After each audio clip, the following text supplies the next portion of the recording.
Tony, your question begins with Butch Hughes.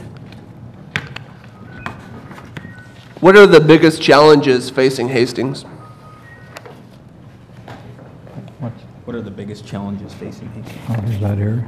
Yeah. Oh, I think the biggest challenge, the biggest challenge for Hastings is we have to figure out a solution to our water. We got a $45 million project facing at us, and I think we need to figure out who's supposed to be paying for that besides us, because we didn't create the problem. I think that's probably fiscally the biggest thing. The other thing that's probably the next big challenge is getting, make sure the people, all the people realize they can trust City Hall. I think without that trust, we're going to have a hard time ever growing. Since 1970, Hastings grew 1.4%. Our friends to the north and northwest, 35 and 40%. So there's a reason for that. We used to be the Queen City of Nebraska. Let's get back to it. Michael. Yeah, this one's easy. I've worked with a lot of developers that have chosen to come to Hastings and some that haven't. And the main reason, the main challenge facing our community is a workforce. Bottom line, we have low unemployment, which is fantastic. But every single business that we've talked to has said, we can't find people to work in our plants and our factories. And I think there's a lot of different ways you can look at that. I could spend hours up here talking about it, but it's housing, which is a major issue right now. We know that. We've had studies regarding it. It's talent retention and development with our schools, our public schools and our colleges, and it's quality of life. What's great for me isn't great for everybody, and I think as leaders we need to understand that. I haven't seen midnight in a bar in Hastings in years. I'm in bed by 10 o'clock every night. But there's young people in this community who like different things. Entertainment districts, live music, different arts and social offerings that I think we need to make sure we offer those so that those people feel interested and want to live here and want to work in our factories and our businesses. Corey. I believe there are four main issues that we need to be focused on here in Hastings. The first one is government efficiency. I think we've got a problem with our codes, which we've talked a little bit about, but we need to really focus on how we can make that easier for development to get done here in Hastings. I think workforce is another big issue that we have here. We have a low unemployment rate, but we don't have enough people to fill the jobs that are currently out there.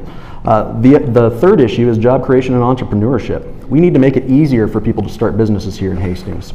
We also need to work with existing businesses to expand operations and services, whether that's nationally, regionally, or internationally. We need to make that easier for people. And finally, I think we need to focus on our quality of life. We've got a great quality of life here, but how can we make that better? All these things together will make a better quality of life. Now, the things that we talked about, the water treatment issue, that's a big issue.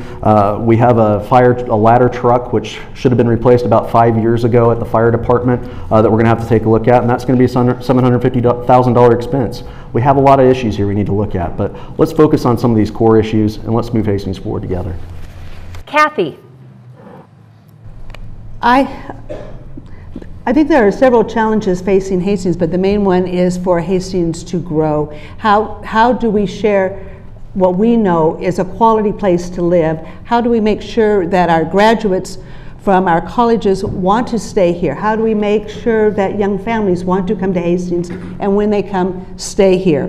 Housing, as we know, is a problem for mid-price housings, but we are working on that. We have committees coming together. We have groups coming in from Lincoln to do studies. And once we have the studies, then we need to make a plan and have an action plan and follow through with it.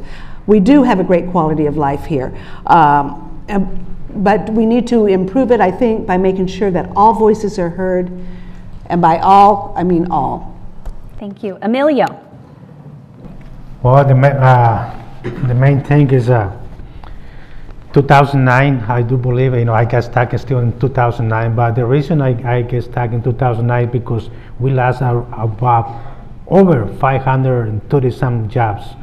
Yes, without counting the Mayoral, which is also cut their labor force. And you know how much that represent in revenues? Millions of dollars that Hastings need. And another one is the Imperial Mall. The Imperial Mall, a building that is cost is about $14 million, but it is not paying anything on taxes. It's unbelievable how we can let it go. If we want Hastings needs some money. We need to recover. We need to enforce so many things. I do understand there's some lenience, because losing business, but when a business gets stuck like Imperial Mall, it doesn't do anything to recover and need to be stopped those incentives. Would anyone like 30 seconds to follow up?